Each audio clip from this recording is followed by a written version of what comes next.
Have you heard of the latest anti-aging discovery?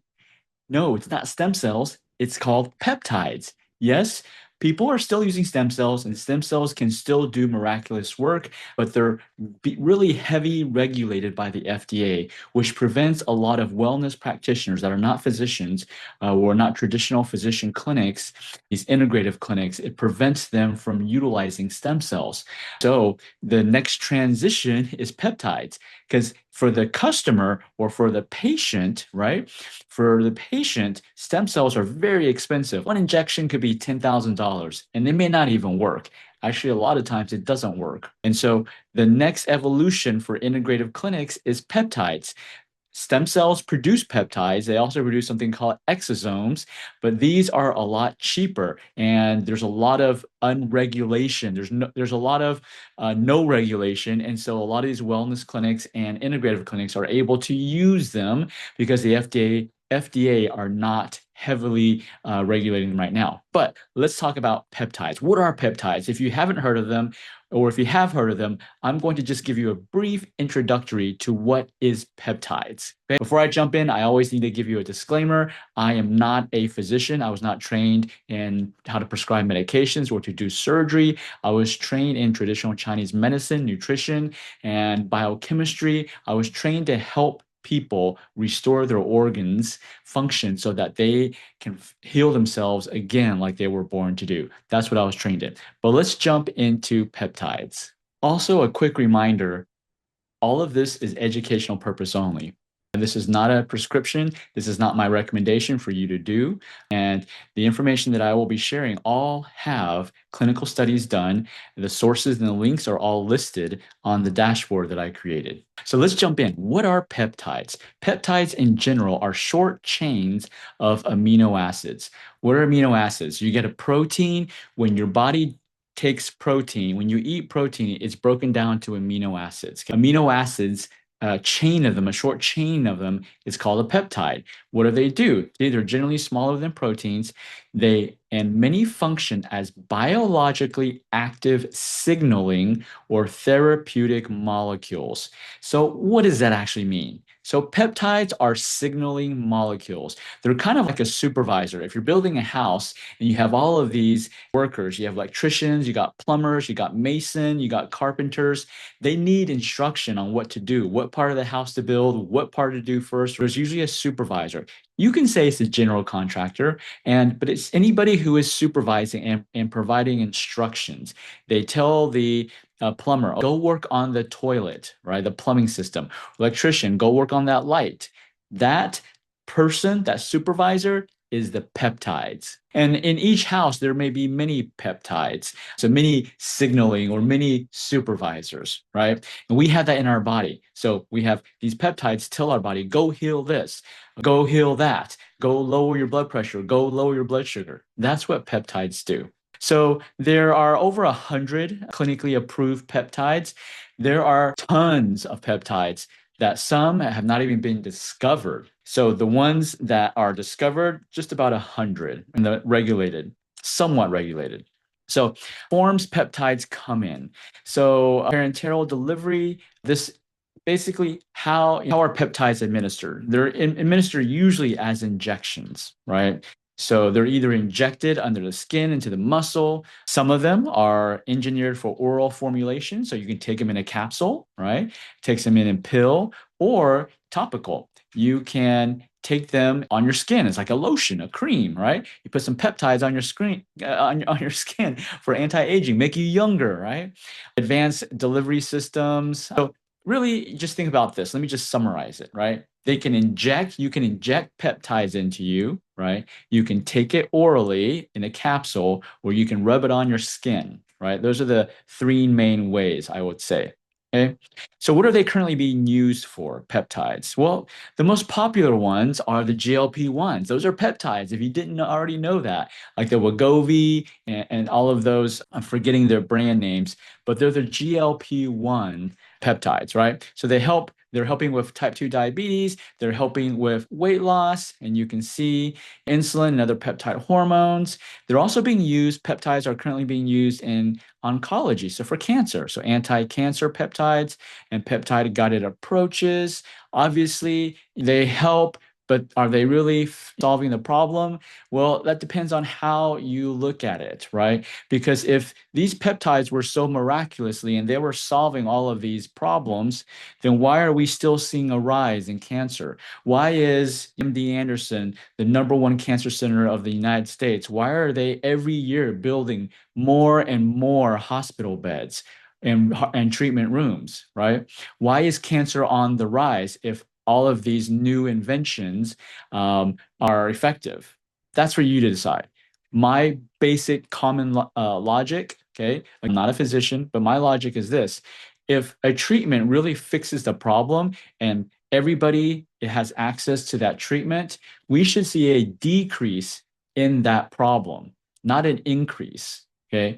Chronic degenerative diseases in the US are on the rise. They're not decreasing, they're increasing. That includes type 2 diabetes.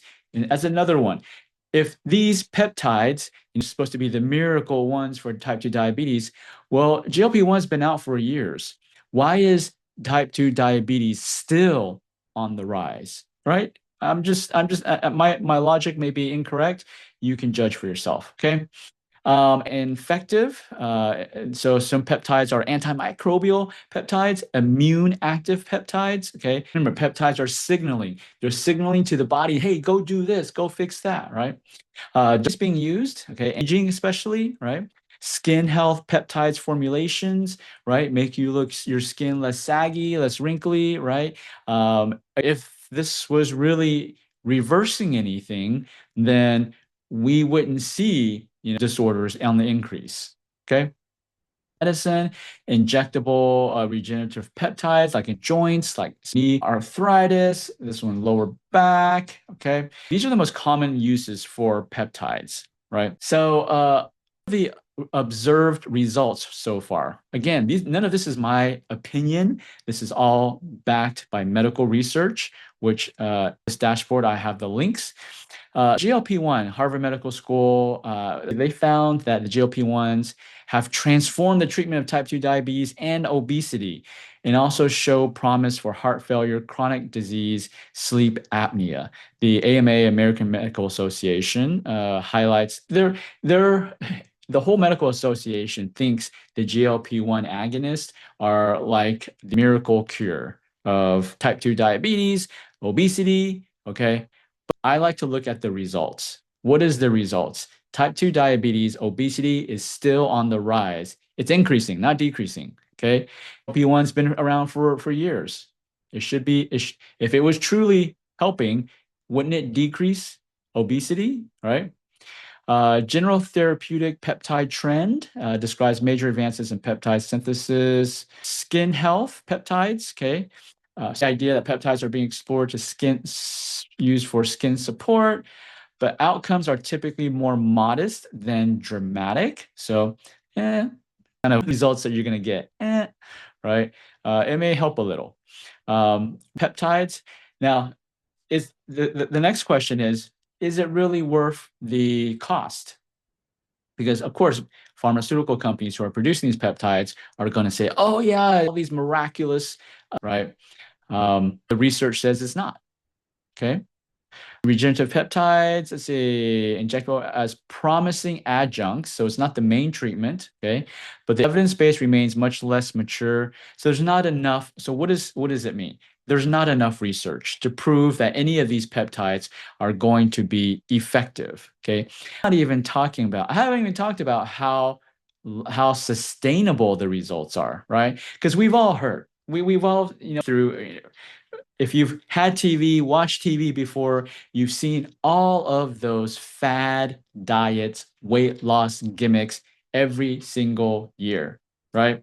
I don't even know what is the newest one right now. I think GLP-1 is the newest one. And year after year, you just have to wait a couple years and you realize those fads, those years that people say, oh, it's got to be the keto diet. The keto diet is the best diet in the world, blah, blah, blah, blah, and it solves everything. And then you look a few years down the road and you realize, no, it doesn't. It actually creates a lot of cardiovascular problems. Okay.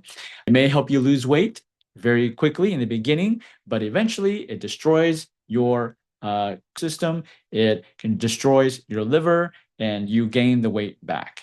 Okay.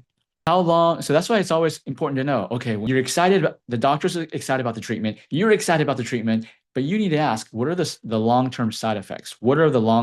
Are these results sustainable?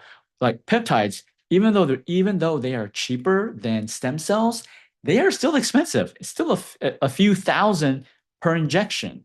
Okay. The next question you should be asking is, well, how long do I got to do them? Well, let's see what the medical scientific community says. Okay. It's not my opinion. It's a scientific community. This is their own opinion. Okay. Category: approved metabolic peptides. What the strongest source of support? Effects are tied to continued treatment. So if you have the question, okay, GLP-1 works great for me, right? This injection works great for me. How long do I got to do it? It says the effects are tied to continued treatments. What does that mean? That means you can't stop it. You have to do these treatments for the rest of your life because once you stop it, everything comes back. Okay. Remains uncertain. The exact degree of regain or decline after stopping depends on the drug indication and patient context. In essence, they don't know. There's not enough data on peptides to prove that they are safe, that they don't have long-term consequences. Okay. They will benefit you long-term. It won't hurt you long-term. Hormonal peptides. Okay, when a peptide is replacing or modulating an active physiological signal, benefit often depends on, again, ongoing administration. Again, one is continued treatment. It's the same thing. Continued treatment, ongoing administration. So if you're doing peptides for hormone balancing, guess what? Once you stop it, you lose everything. Okay. Specific off-treatment durability is highly indication specific. Okay. Again, okay, for those of you ladies that want to just look younger, the visible effects generally require, again, repeated ongoing use. So once you stop, your wrinkles are going to come back. Okay. So you need to determine, is it worth it? Long-term persistence after stopping is not strongly defined. Again, more proof. There's not enough research done, right? There's not enough research done, regardless of what the medical association community says, the big pharma controlled says, there's not enough research done. This information is all from clinical studies. Again, this is from medical doctors, scientists. This is not from alternative practitioners. They're not from Chinese medicine practitioners. This information I'm presenting to you is from the scientific community. So if you're like, hey, where's the double-blind study? I'm giving you those results. Okay. Peptides. If true tissue repair occurs, some benefit could outlast dosing because healed tissues can persist. Okay. This is a little promising. Okay, the peptides and the tissue heals. Okay, pretty good. Human durability data are still too limited to make strong time course claims. So what is the bottom line? The bottom line is peptides. And if you do, not everybody gets benefits from them. If you do get benefits from them, you have to take them for the rest of your life in order to continue to get those benefits. Once you stop, you lose those benefits. You revert back to wherever you started before. I would actually say you actually revert back to worse than where you were before. Okay. Number one, you have to do these treatments for the rest of your life. You can never stop them. Number two, there's not enough clinical data there's not a 20-year double-blinded random trial to prove that these peptides don't have long-term side effects. Okay. You got to be thinking, why does the FDA allow them?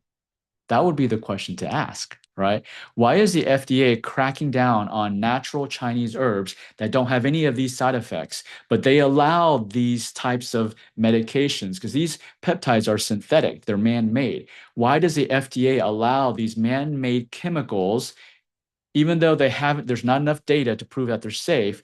Why do they allow them to be distributed to the public and have insurance cover some of them, right? Most of this is not covered by insurance right now, peptides. That's why a lot of integrative clinics are doing peptides because insurance doesn't cover it. Okay. Why is the FDA allowing these man-made chemicals that have not been time tested to be safe, like herbs have been time tested for 3,000 years? Okay. So that's a question you might want to ask. So the evidence limits. Strongest evidence is concentrated. The clearest evidence cluster is an approved endocrine and metabolic. So it's GLP-1s. These are the ones that have the strongest evidence that they work temporarily. They don't have evidence to work. They do not have evidence that these GLP-1s will work long term. Okay, so you have to really understand when someone says, "Oh, these are research backed." Yes, they're research backed for short-term gains, not long-term gains. Remember, that is the part of big pharma. Big pharma they're only focused on short-term gains, not long-term gains. Okay, if they actually fix the problem, you would only need to do it once.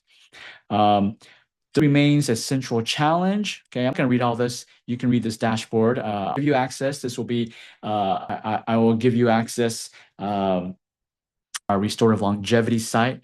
Not all peptides are equal. Okay, the word peptide covers approved drugs, topical, cosmetic ingredients, experimental oncology compounds, speculative regenerative compounds. Okay, there's a lot of gray area. Duration claims are often overstated outside of academia. Once wellness clinic material is removed, the remaining higher trust literature, so a lot of these wellness integrated clinics, right? I have nurse practitioners doing the injections and so forth, but they're owned by other practitioners that are not medical doctors, and they tend to overstate the effectiveness of peptides. So you got to be careful. I'm not saying that's a broad statement. Just be careful. Okay. Here's all the resources. You can see they're all from PubMed or Harvard Medical School. This is what peptides are, right? So summarize, they are beneficial for your body, and the synthetic ones, synthetic man-made, do not have a long history of medical studies proving that they will be effective 10 years down the road. They will be effective once you stop it. They will be harmless. They will not have side effects 10 years down the road if you take it for 10 years straight, right? Leave you with one last thing, and this will lead to, if you're interested. Did you know, even though from the medical community, peptides is like the newest anti-aging, everybody's like the shiny new object, right? Peptides have been around since the beginning of mankind. Did you know that? Peptides are in your body. Our bodies produce more peptides than the big pharma does, right? Our bodies are peptide producing machines. Did you know that? Right? And so that's kind of, peptides, is it new? Is it old? It's actually old because we were born with it. You were born with producing peptides. It's already in your body, right? You don't need some outside source to more peptides. Now, maybe you need stimulus, some guiding to say, hey, body, produce more peptides for this, right? If you're interested in that, I'm going to go over another video on how the different forms of peptides, right? Synthetic, natural. How do you stimulate the natural ones, right? Be on the lookout for the next video.